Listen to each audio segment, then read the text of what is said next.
Your STEM Academy students are engaged with Johnson & Johnson's activity with Vogue International, and they're working on something truly unique. Tell us about it. So they're actually getting to design a shampoo bottle just the way that the engineers and designers at Johnson & Johnson would do it, and they're getting to go through the process that professionals out in the STEM community are using to make the products that people see on their shelves every day. So it's a really neat opportunity to see STEM in action. And a lot of your students are super focused on creating a theme or a design. What do they have to do?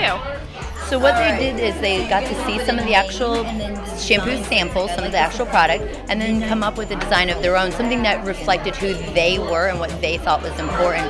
So I have some kids that are doing mermaids. Another student is doing stuff about running because he's actually a runner. And so they're making it more about them and putting themselves in the product and what they would like to see out on the shelves that would appeal to them. And we are participating in a larger J&J initiative. So our goal is to reach 1 million students to inspire them to pursue careers in STEM 2D. We've added the 2D, which is manufacturing and design, to the end of STEM.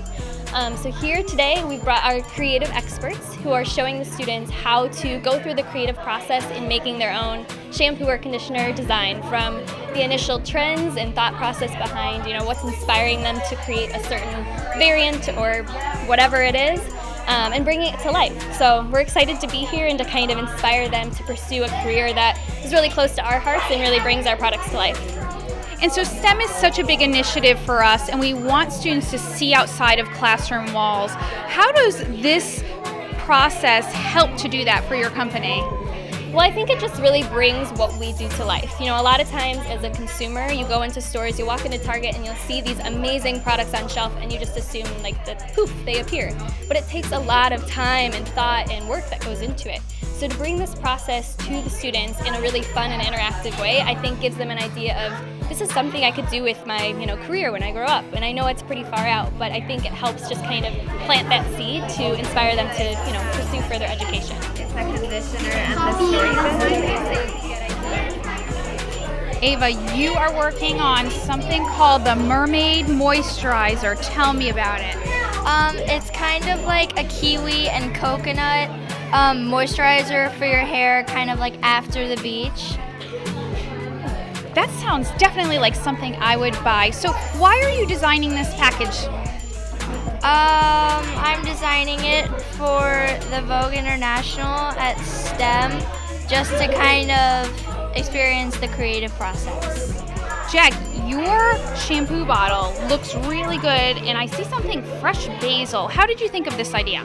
Because I have a garden at home and I use it a lot, and there's basil in it. And as a STEM Academy student, what do you like about this activity? That we get to be creative. What connections can you see between you as a STEM Academy teacher and the connections for the STEM students?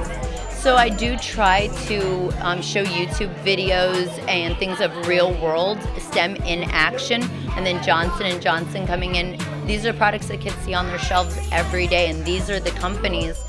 We also got to go to Nielsen with RoboFest, and Nielsen is a huge STEM company in our area that kids could potentially work for one day or work with as a partner one day. So getting to see those experiences is really important, I think. So as a first-year STEM Academy student, how has your experience been? It's really fun because we get to do science, technology, engineering, and math, and I really like math. This is your first year as a STEM Academy student. How do you feel about it? There are some challenges, but I like coding and math, so it's fun. And when you hit a challenge, because that happens all the time in STEM, how do you deal with it? You just have to persevere and keep trying. Yes, so the competition is we're going to bring back the renders that they've created, and we're going to have our own Vogue International team vote on which they like the best. And then from there, our creative team is actually going to create a professional render and an own mock-up, so empty bottle mock-up of their shampoo, the winner, whoever wins. So it'll be really exciting for them to have a very tangible example of, hey, I thought from the start of this to the end of it, here is like something I created. Really, really cool. Pretty incredible, Missy, don't you think? We're here with Ava Kohler, who was the winner of our Johnson & Johnson Vogue line.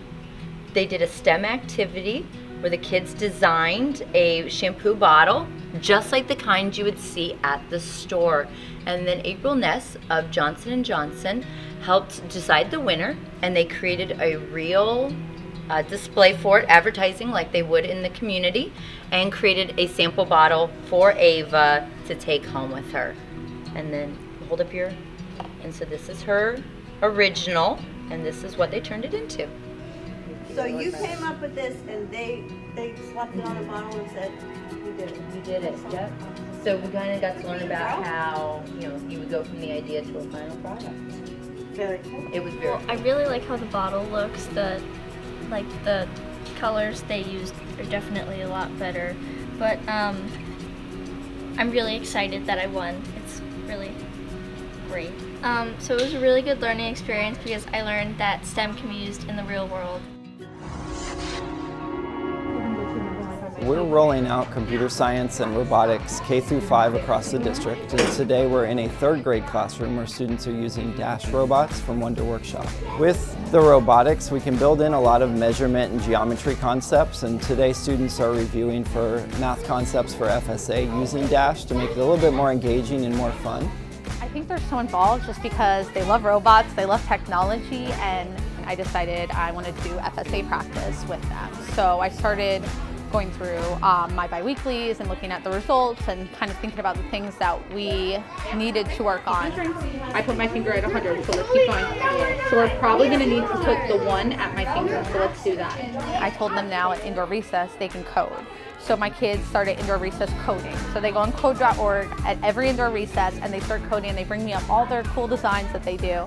And then they get to Dash and they know how to do it. So they feel so awesome and they'll run up to me in the middle of, I need to show you what Dash did today. I need to show you. So I just think they're able to create something. They're able to make a robot do something rather than, those little remote control cars where you just do that. They have created whatever Dash does. Okay, go. 3, 2, 1. Okay, forward. Currently, right now for this lesson, we are doing rounding. At the end of the lesson, I went on Curriculum Associates and they have all these FSA style questions. So at the end of the lesson, I have an exit ticket and it's always an FSA style question related to the concept. And if there's not 5, we just need to go to the lowest amount. So you're in the 20. Where's it? Oh, it's right here. Yeah, I think it's just an element of play that's added to it that makes learning fun, that makes it interesting. There's opportunities for them to talk, to problem solve, to make mistakes and revise their thinking throughout the learning. So it's more of an opportunity for them to have a little bit of freedom within the structure of the math lesson.